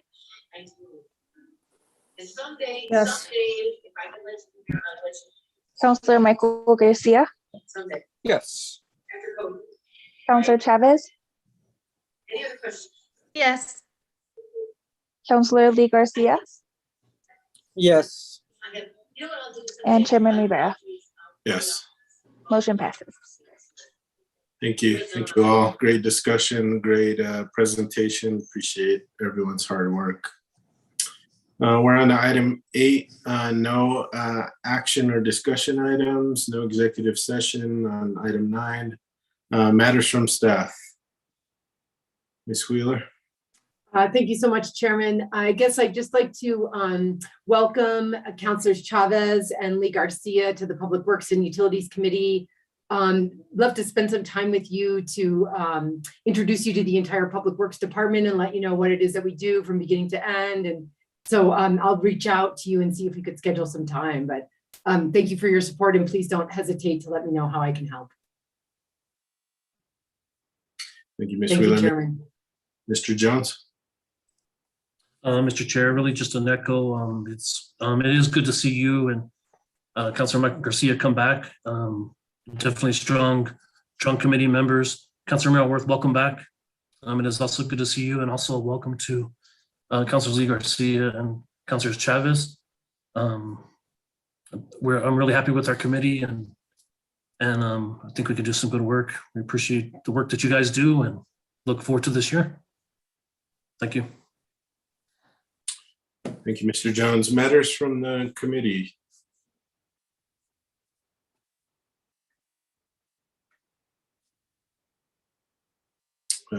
Don't see anything. Matters from the chair. I would also like to welcome back Councilwoman Romero Worth. Look forward to the next couple of years with you on this committee. I know your knowledge on water is tremendous, so I think you'll be a great asset to the committee. And then welcome Councilor Lee Garcia and Councilwoman Chavez, and welcome back Councilor Michael Garcia. I think we have a great committee, and I think this is one of the best committees to sit on. So look forward to a great at least 2022, 2023. I know we have a lot of tough issues to discuss, but we'll get through them.